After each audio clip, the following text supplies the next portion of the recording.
Hello everyone! Samahan niyo ako sa journey namin from Catbalogan, Samar to Zumaraga, Samar.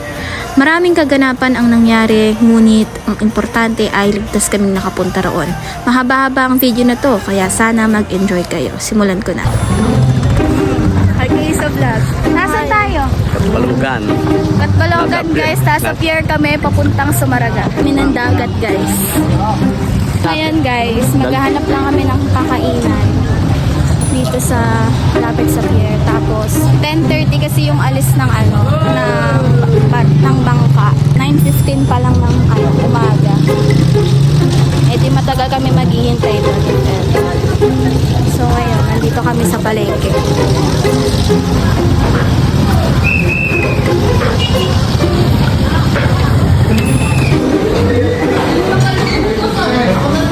So guys, ngayon nandito kami sa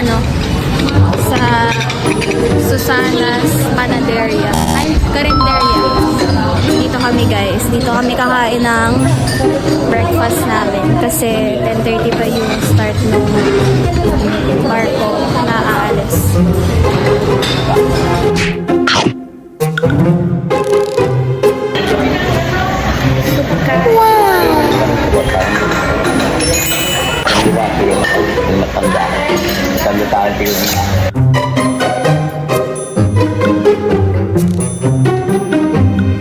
So ngayon guys, palabas na kami. Tapos na kaming kumain at si tatay magbabayad. Okay, so ngayon dito na kami sa labas. Punta na ulit kami ng pier.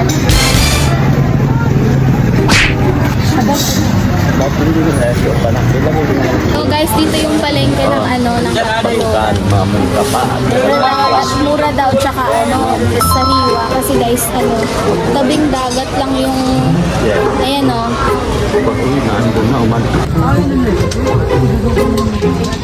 So guys, dito na kami ngayon sa pier. Punta na lang sa Maraga.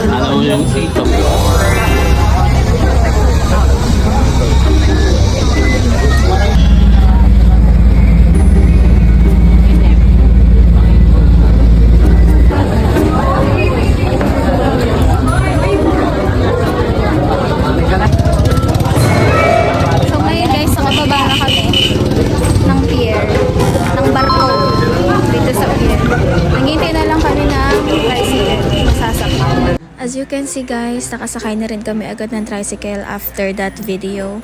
And yung bahay pala guys is tapat lang siya ng school. Yeah. So ayan yung house. And sobrang laki. Sinalubong na rin kami agad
and that's the CR guys. Ayun yung maliit na door. And this is the view guys sa baba since high ceiling nga siya. And ayan, going downstairs. And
WH. Buwan. Andito tayo. Ito miniature lang ito. So kung iikotin mo yung Sumarag, itong buwan, itong island na ito yung pag ganun. So nung nanggaling kayo sa Balogan, dito kayo dumaan.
Sobrang peaceful, sobrang ganda ng ambience, parang feel mo sobrang peaceful ng buhay mo. Like as in, sobra. Yun na lang yung bahay guys. So, and guys, sana nag-enjoy kayo. Bye!